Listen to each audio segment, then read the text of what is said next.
தாவேக்காவினரால் பெருகும் பாலியல் தொல்லை. விஜய் மோகன் மாவட்ட செயலாளர், அவங்க மேல நான் கம்ப்ளைண்ட் கொடுக்க வந்திருக்கேன். செக்ஸ் ஹராஸ்மெண்ட் கேஸ் கொடுக்க வந்திருக்கேன்.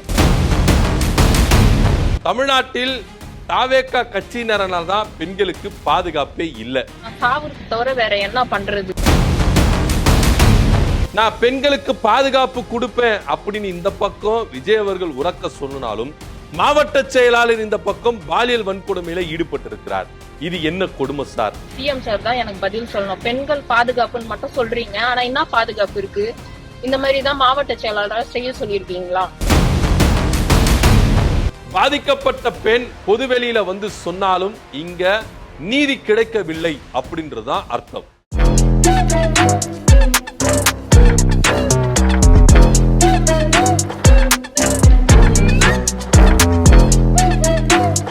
தாவேக்காவில் பாலியல் தொல்லைகள் அப்படின்றது நாளுக்கு நாள் பெருகி போயிருச்சு. ஒரு பக்கம் சிஎம் விஜய் அவர்கள், நான் பெண்களுக்கு முழு பாதுகாப்பு கொடுப்பேன், நான் பொறுப்பெடுத்த அடுத்த செகண்டே இங்க எல்லாமே மாறிடும், பெண்களுக்கு பாதுகாப்பு வந்துடும் அப்படி இப்படின்னு ஆஹா ஓஹோ அப்படின்னு சொல்லிட்டு என்ன பண்றாங்க சொன்னாங்க. ஆனா ஆட்சிக்கு வந்து 2 மாசம் ஆயிடுச்சு, இன்னும் இந்த பாலியல் தொல்லை அடங்குச்சா அப்படின்னா கிடையவே கிடையாது அப்படின்றத பார்க்கணும். ஸோ நாளுக்கு நாள் பாலியல் தொல்லை அப்படின்றது வந்து பார்த்தீங்கன்னா இங்க அதிகரித்து தான் இருக்குதே கண்டி, இங்க குறைந்த பாடு கிடையாது அப்படின்றது மட்டும் ரொம்ப வெட்ட வெளிச்சமா தெரியுது. ஆனா இந்த பாலியல் தொல்லைகள் யாரால கொடுக்கப்படுது அதிகமா அப்படின்னா தாவேக்கா நிர்வாகியால தான். ஏன்னா மாற்றவங்க ஃபுல்லாவே யார் பண்ணி அப்படின்னா நான் தாவேக்கா நிர்வாகி, மாவட்ட செயலாளர், எம்எல்ஏவோட ஆளு அப்படின்னு தான் எல்லாருமே பூதாகரமா வெளியே வருதே கண்டி, மற்றபடி வேற எதுவுமே இல்லை. அப்போ இங்க பெண்களுக்கு பாதுகாப்பு தர வேண்டிய தாவேக்கா கட்சியே இன்னைக்கு பெண்களை வந்து என்ன பண்றாங்க, சீரழிக்கிறாங்க அப்படின்னு நம்மள எடுத்துணும். முதல்ல தாவேக்காவினர்கிட்ட இருந்து பெண்களுக்கு பாதுகாப்பு வாங்கி கொடுங்கப்பா, அதுக்கப்புறம் நம்ம பார்த்துக்கலாம் அப்படின்னு ரேஞ்சுக்கு இன்னைக்கு பெண்களும் சரி மக்களும் சரி எல்லாருமே கேள்வி மேல கேள்வி கேட்டு இருக்காங்க. தூத்துக்குடியில ஒரு பெண் வந்து என்ன பண்ணாங்கன்னா, எனக்கு வந்து கூட்டு பாலியல் பண்ணாங்க, எம்எல்ஏக்கள் ஆளுங்க, எம்எல்ஏக்கு இதுக்கு சம்பந்தம் இருக்கு, எம்எல்ஏவை கேட்டா எல்லா மேலிடத்துல இருந்து பார்த்துப்பாங்க அப்படின்னு சொல்லி என்னை வந்து அலக்கழிக்கிறாங்க, எனக்கு கொலை மிரட்டல் விடுக்கிறாங்க அப்படின்னு இந்த ஆட்சியினுடைய எம்எல்ஏ விஜய் சரவணன் இருக்கிறார்ல, தூத்துக்குடியில ஸ்ரீவைகுண்டம் எம்எல்ஏ விஜய் சரவணன், அவர் மேல ஒரு பெண் பகிரங்கமா குற்றச்சாட்டுகளை சுமத்துனாங்க. எல்லா எவிடன்ஸும் கொடுத்தாங்க, ஆடியோ ரெக்கார்டு எல்லாத்தையும் கொடுத்தாங்க. கொடுத்தும் இந்த அரசு அவங்க எம்எல்ஏவை எப்படி பாதுகாக்கணுமோ அப்படிதான் பாதுகாக்கிறாங்க. இதுவரைக்கும் ஒரு நூலளவும் அவர் மேல, அந்த ஸ்ரீவைகுண்டம் எம்எல்ஏ மேல ஒரு விசாரணை அப்படின்னு கூப்பிட்டு போலீஸ் ஸ்டேஷனுக்கு கூப்பிட்டாங்களா அப்படின்னா கிடையவே கிடையாது. இன்னும் அந்த அம்மா போராடிக்கிட்டு தான் இருக்கிறாங்க. எனக்கு நீதி வேணும் அப்படின்னு சொல்லிட்டு தான் போராடிக்கிட்டே இருக்கிறாங்க. இன்னைக்கு ஒரு பெண்கள் வந்து வெளியில வந்து ஓப்பனா எல்லாமே மறந்துட்டு இதனால எனக்கு என்ன இஷ்யூ வரும் அப்படின்றதெல்லாம் யோசிக்கிறது இல்லை, எனக்கு நீதி மட்டும்தான் வேணும் அப்படின்ற ஒரே ஒரு எண்ணத்துக்காக வீதிக்கு வந்து போராடுறாங்க, பொதுவெளியில இருந்து போராடுறாங்க. நான் பாதிக்கப்பட்டிருக்கிறேன், எனக்கு நீதி கொடுங்க, சிஎம் சார் நீதி கொடுங்க. இன்னைக்கு பெண்கள் எல்லாமே முதலமைச்சர் விஜய் அவர்களை ஒரு இடத்துல வச்சு பாக்குறாங்க. சிஎம் சொன்னதை பேசுனதை எல்லாமே அவங்களுக்கு நினைவு வருது. விஜயண்ணா இப்படி பேசினாரே, விஜயண்ணா பெண்களுக்கு எதுனா ஒன்னா இப்படி பண்ணுவாரு, விஜயண்ணா பெண்களுக்கு எதுனா ஒன்னா இப்படி செஞ்சிரு இமேஜினேஷன் பண்றாங்க. ஏன்னா விஜய் அவர்கள் திரையில என்ன பேசினாரோ, திரையில எப்படி நடிச்சாரோ அதே தான் தரையிலும் நடிச்சிருக்கிறார், சொல்லியிருக்கிறார், வாக்குறுதியிலும் கொடுத்திருக்கிறார். சொன்னாரே, என்னால என்ன செய்ய முடியுமோ அந்த வாக்குறுதிகளை மட்டும்தான் நான் கொடுக்குறேன், ஏனோ தானே வாக்குறுதியெல்லாம் நான் கொடுக்கலங்க, மற்ற கட்சியை போல செய்ய முடியாததெல்லாம் நான் வாக்குறுதியெல்லாம் கொடுக்க மாட்டேன், அப்படி வாக்குறுதி கொடுத்து உங்களை நம்ப வச்சு ஏமாத்த மாட்டேன், உங்க நம்பிக்கையை நான் கெடுக்க மாட்டேன். வாக்குறுதி கொடுக்கும்போது சொன்னாரா இல்லையா விஜய் அவர்கள்? ஆனா இன்னைக்கு சொன்ன வாக்குறுதியை நிறைவேற்றாரா? கிடையவே கிடையாது. ஒரு பெண், தூத்துக்குடியில இருக்கிற பெண் வெளியில வந்து வெக்கத்தை விட்டுட்டு எனக்கு நீதி வேணும், இந்த எம்எல்ஏ ஆட்களால நான் பாதிக்கப்பட்டிருக்கிறேன், எனக்கு நீதி வாங்கி கொடுங்க சிஎம் சார் அப்படின்னு சொல்லியும் கேஸ் கொடுத்தும் பொதுவெளியில வந்து போராடியும் இன்னும் விஜய் சரவணன் மேல இவங்க நடவடிக்கை எடுக்கவே இல்லை. மாறாக அவருக்கு போலீஸ் ப்ரொடெக்ஷன் கொடுத்திருக்கிறாங்க.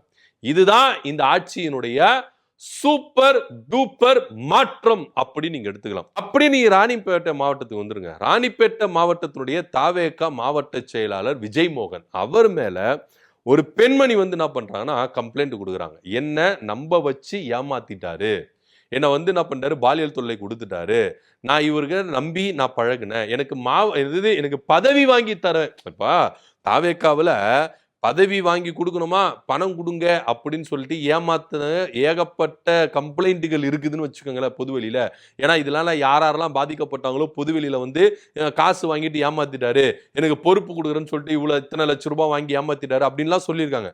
ஆனா இந்த பெண்மணி என்ன சொல்றாங்கன்னா, என் மானத்தையே வாங்கிட்டாரு, பதவி வாங்கி தரேன், கட்சியில வந்து சீட்டு வாங்கி தரேன்னு சொல்லிட்டு என் மானத்தையே வாங்கிட்டாரு, எனக்கு பாலியல் தொந்தரவு கொடுக்குறாரு, போட்டோஸ் வீடியோஸ் எல்லாத்தையும் வச்சு என்ன பண்றாரு, என்ன பிளாக்மெயில் பண்றாரு, இதெல்லாம் வெளியில விட்டுடுவேன், உன்னை அசிங்கப்படுத்திடுவேன், உன்னை கேவலப்படுத்திடுவேன் அப்படின்னு சொல்லிட்டு எல்லாத்தையுமே எவிடன்ஸ் எடுத்து வச்சுக்கிட்டு என்ன பிளாக்மெயில் பண்றாரு அப்படின்னு சொல்லிட்டு எம்எல்ஏ தாகிதா இருக்காங்கல்ல, அவங்க கேட்ட போயிட்டு கம்ப்ளைண்ட் பண்ணியிருக்கிறாங்க. அந்த அம்மாவை கூப்பிட்டு வச்சு என்ன பண்ணியிருக்காங்க, மிரட்டிட்டு ஏமா மாவட்ட செயலாளர் அவர்கிட்ட வச்சுக்காதீங்க அப்படின்னு சொல்லிட்டு இந்த அம்மாவே மிரட்டி அமைச்சிருக்கிறாங்க.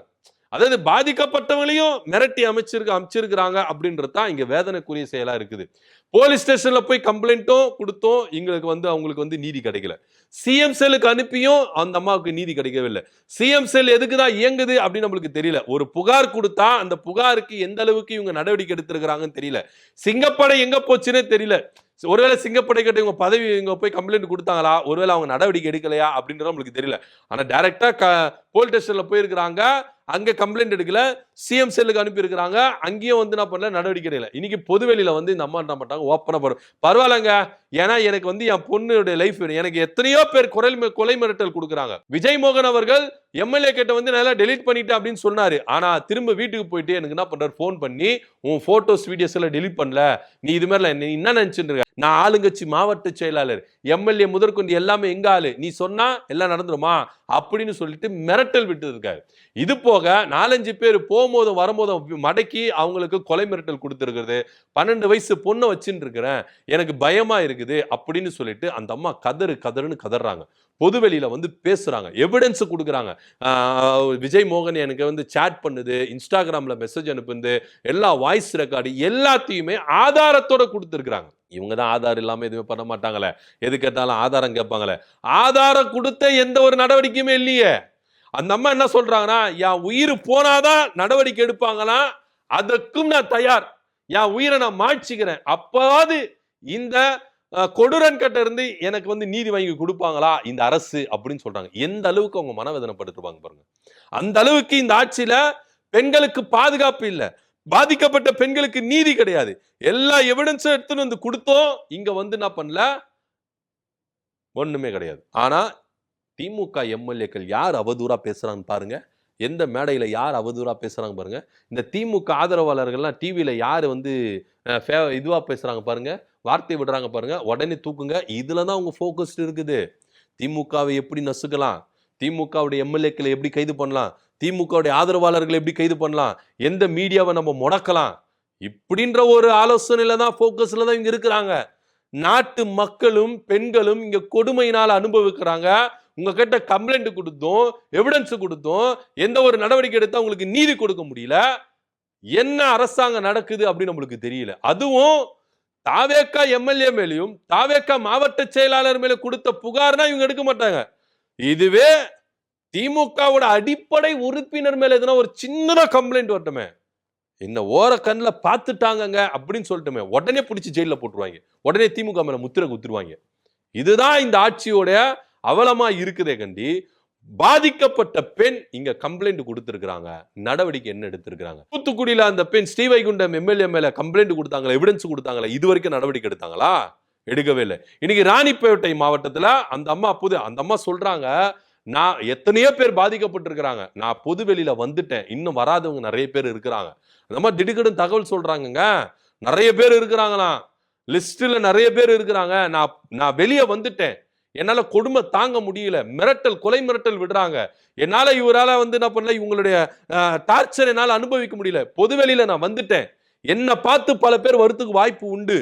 ஏன்னா நிறைய பேர் ராணிப்பேட்டை மாவட்டத்துல பெண்கள் இது மாதிரிதான் சீரழிஞ்சு இருக்கிறாங்க அப்படின்னு அவங்க சொல்றாங்க. இந்த மாவட்ட செயலாளரால எல்லாரும் அந்த அம்மா எவிடன்ஸ் எல்லாத்தையும் கொடுத்தும் இன்னும் அந்த மாவட்ட செயலாளர் மேல இவங்க கட்சி ரீதியாகவும் நடவடிக்கை எடுக்கல, சட்ட ரீதியாகவும் நடவடிக்கை எடுக்கல அப்படின்றது தான் நிதர்சனமான உண்மையா இருக்கு. ஸோ தாவேக்காவை சார்ந்தவர்கள் யாராவது ஒரு எம்எல்ஏவோ மாவட்ட செயலாளரோ மாட்டுனா இவங்க நடவடிக்கை எடுக்க மாட்டாங்க அப்படின்றது மட்டும் ரொம்ப தெளிவா தெரியுது. பெண்களுக்கு பாதுகாப்பு கொடுப்பேன், பெண்களுக்கு நான் அண்ணனா இருக்கேன், பெண்களுக்கு நான் தம்பியா இருக்கேன், பெண்கள்னா என் கண்கள் அப்படி இப்படின்னு சொல்லிட்டு மேடைக்கு மேடை விஜய் பேசுறாரே கண்டி, செயல்ல எல்லாம் ஜீரோவா இருக்குது, பூஜ்ஜியமா இருக்குது, ஒன்னுத்துக்கும் உதவாம தான் இருக்குது அப்படின்றத பார்க்கணும். சிங்கப்பெண் அதிரடிப்படை அப்படின்னு ஒன்று நியமிச்சாரு. இன்னைக்கு பாலியல் தொல்லைகள் வந்துட்டு தான் இருக்கு. அதுவும் தாவேக்கா மாவட்ட செயலாளரே இன்னைக்கு பாலியல் தொல்லை கொடுத்திருக்கிறாரு அப்படின்றது தான் வியப்பா இருக்கு.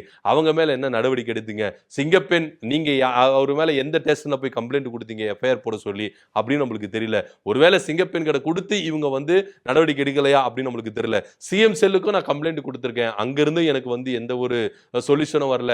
போலீஸ் ஸ்டேஷன்ல கொடுத்தும் எனக்கு நீதி கிடைக்கல. எனக்கு தேவை நீதி. நான் செத்தாதான் நீதி கிடைக்கும் அப்படின்னா அதுக்கும் நான் தயார். நான் செத்து போறேன், எனக்கு நீதியை கொடுங்க அப்படின்னு அந்த அம்மா கண்ணீர் விட்டு அழுகுறத நம்ம இங்க பார்க்கிறோம். எப்பதான் இந்த அரசுக்கும் விஜய்க்கும் காது கேட்டு இந்த 2 தாவேக்கா நிர்வாகிகள், ஒன்னு எம்எல்ஏ மேலையும் இன்னொன்னு ராணிப்பேட்டை மாவட்ட செயலாளர் மேலையும் எப்ப ஆக்ஷன் எடுக்க போறாங்க அப்படின்னு தெரியல.